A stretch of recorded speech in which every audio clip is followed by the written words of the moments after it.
Alexandre, estamos de volta. Estamos de volta. Eu já vi em filmes, até em livros, né? Porque eu tenho um Kama Sutra. Eu achava que Kama Sutra era só um livro de posições sexuais. E eu fiquei abismado porque o Kama Sutra que eu tenho é uma edição de ouro que eu comprei numa livraria aqui em Salvador, no Shopping Paralela. Esse livro é de 2000, eu comprei em 2015. É a edição capa dura. É Kama Sutra de Vatsyayana. E ele tem umas figuras que vieram de artistas indianos e que estão no museu. A maioria está no museu britânico, em Londres, né? Pois é. E aí, as próprias figuras retratam uma diversidade humana. Tem amarelos, como se fossem povos, assim, nos próprios desenhos, assim, mongóis, né? Mais amarelos também chineses. Tem pessoas de pele bem negra, como a minha pele. Tem pessoas que têm aparência mais, como eu diria, mais próxima do indígena brasileiro. Então a gente já vê nas figuras essa diversidade humana, né? Então tem. E o Kama Sutra, pelo menos o que eu li, a tradução, sei que não deve estar nem próximo do original, né? Mas o que me abismou é que ensina, não é só. Ensina como você deve se higienizar bem, quais relações você deve ter no sentido político, no sentido do trabalho, no sentido das amizades, quem você deve andar, quem você não deve andar, como você deve se portar. Então eu achava que era um livro de sexo e é um grande livro filosófico de condutas, que não só conduta sexual. Então eu fiquei, gente, tô passada. Eu tenho esse livro guardadinho. Então, você, quando chegou lá, que viu essa diversidade humana, essa diversidade culinária, os locais, diversidade espiritual também, rituais diversos, como você se sentiu, o que é que você achou, por onde você passou, me conte tudo que for possível. Roma. No vídeo Adorei que passado você me chamou de eu. Roma, meu apelido aqui em Salvador é Roma. Roma negra é, para os íntimos. Ah, fale. eu, eu não comentei o seu comentário, mas isso eu não vou deixar passar, não. Porque é muito sério. Sim. O Kama Sutra, bom, Sutra é um resumo, né? Resumo do resumo. A gente pode tentar traduzir como um resumo. Sutra é uma costura. Então, Sutra, como vai ter o Yoga Sutra e diversos outros sutras, o Kama Sutra, ele é o sutra, o resumo do resumo do resumo, é um texto gigante que é resumido em um texto menor, que é resumido em um texto menor, que é resumido numa ideia, que é resumido nesse pequeno, nessa pequena formação poética até, que é chamada Sutra, do deus Kama, que é o deus do amor. Kama é o nome de um deus hindu. Então, Kama Sutra seria esse resumo dessas ideias que trazem a relação com Kama.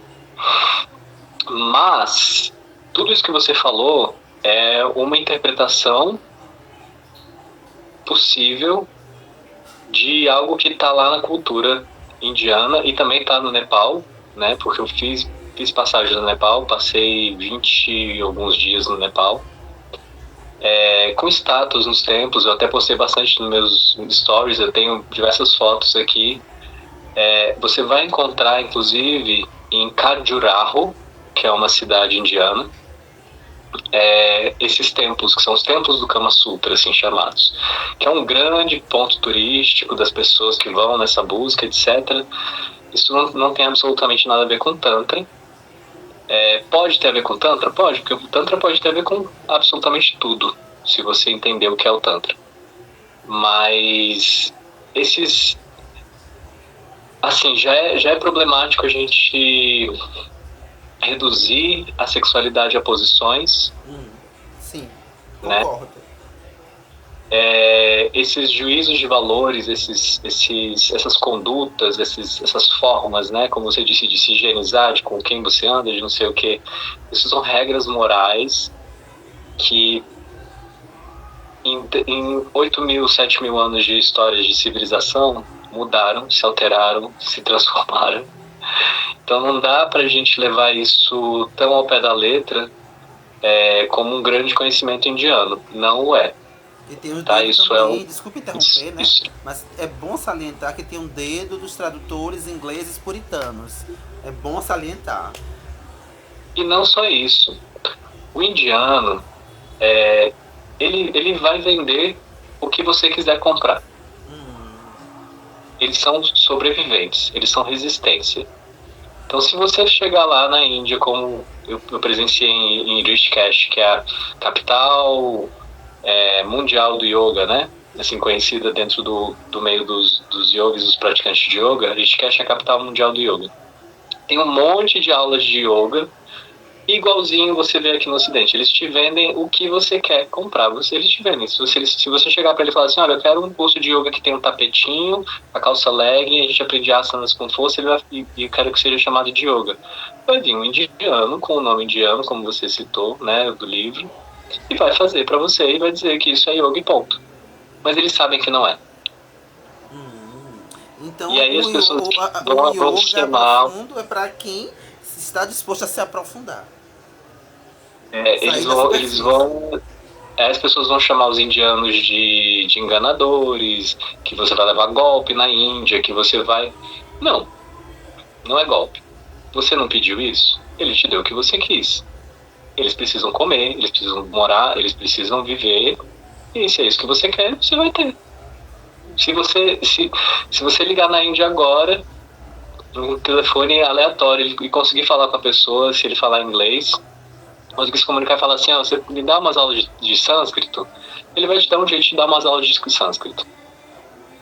Tem que entender que a cultura é completamente diferente, que eles foram a rota da seda, que eles foram invadidos centenas de vezes de Alexandre, né, lá de Roma, a diversas outras civilizações, até chegar nas duas últimas invasões mais terríveis que ainda estão ali presentes no cotidiano da Índia, que foi a invasão Mughal, que não é mongol, é Mughal, e a invasão britânica e europeia, mas principalmente a britânica, que ainda dói muito para o povo indiano, que causaram muitos problemas, inclusive com a visão que o mundo inteiro, mas principalmente o dito Ocidente,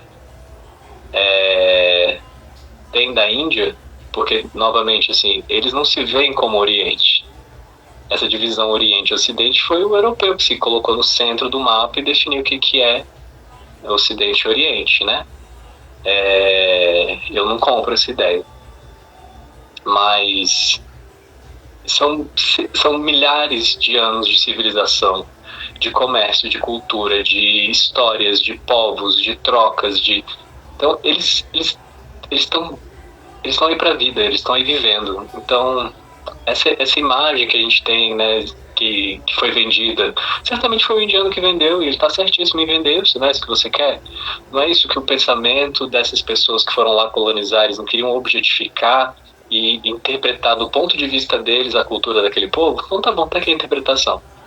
Mas não é, né? E não precisa a gente ir para grandes teóricos, buscar em grandes livros uma simples observação lógica disso, né? Como eu te disse. Essas regras morais, elas mudam de acordo com o tempo, porque a moral muda de acordo com o tempo, muda de acordo com o povo, muda de acordo com as circunstâncias, com as necessidades. Para quem eram essas regras morais? Eram para todos? Era só para a nobreza? Qual era o objetivo disso, né?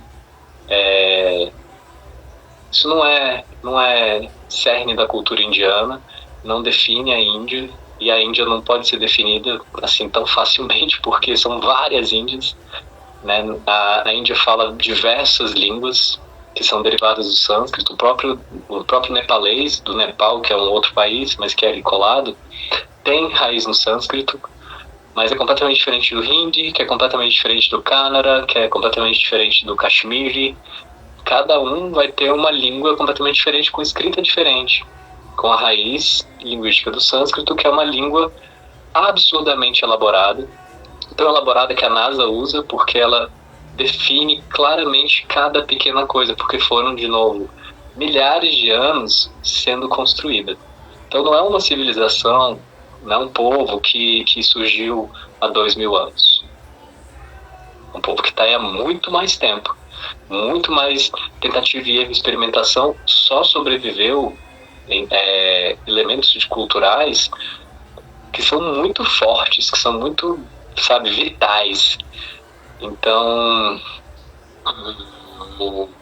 e eu nem falei sobre a minha chegada na Índia, né? Não, mas o que você falou foi magnífico. Eu consegui captar. Tô aqui maravilhado. Mas no próximo vídeo você terá a oportunidade, sim, de falar da sua chegada na Índia, do que você comeu, da sua dieta, como era a sua dieta na Índia, a diferença dos alimentos, as pessoas, né? As cidades por onde você passou, essa parte mais estética, arquitetônica, gastronômica, tá bom?